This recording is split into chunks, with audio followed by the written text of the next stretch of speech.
u javnosti ne govori. Govori se o pukotinama, ali ne i o stupovima koji su po vama problematični, odnosno problematičan je beton, kvaliteta betona i način uopće.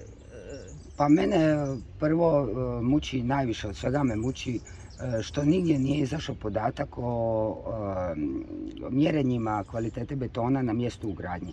Znači, postoje mjerenja u betonari na proizvodnji betona, postoje na trajektu, ali podatak na mjestu ugradnje, znači na pumpi gdje se ugrađivao beton, ne postoje. I to je vrlo zanimljiv podatak. Znači, otklon mogućnosti da je beton pilona, znači onih velikih stupova, loš, je moguć isključivo ispitivanjem, ali je moguće preliminarno saznat ako dobijemo podatke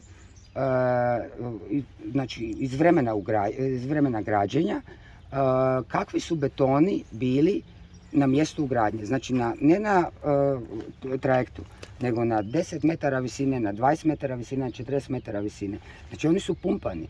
Prvo vam se napravi betonor i onda putuje trajekt 2 ure, onda se pumpa na prvu poziciju stupa, pa se onda sa nje pumpa malo gore i sad skroz gore. Znači taj beton mijenja, naravno događa se nešto s njim. Jel? E sad, zašto me to zanima? Zato što su upotrebljavali pervibratore, vibrirali su beton koji se ne smije vibrirati. Da je on bio tekući kakav je trebao biti, oni ne bi upotrebljavali vibratore. Ako nije bio tekući i nakon vibracija kamenje se složilo na dnu, a ovaj gornji dio ostao bez kamenja i tamo je smanjena čvrstoća. Dakle, dajte mi papire sa mjesta ugradnje i nećemo vas više pitati za stupove. Što je s tim nalazima? Koliko dugo se čeka? Odnosno, kad je najavljeno? Već su davno trebali napraviti kontrolne ispitivanja i to po cijeloj visini, znači visina kampade je 4 metra, trebali su dole i gore, na svakoj od 4 metarskoj kampadi, da se vidi da li je beton jednake čvrstoće po cijeloj visini betoniranja.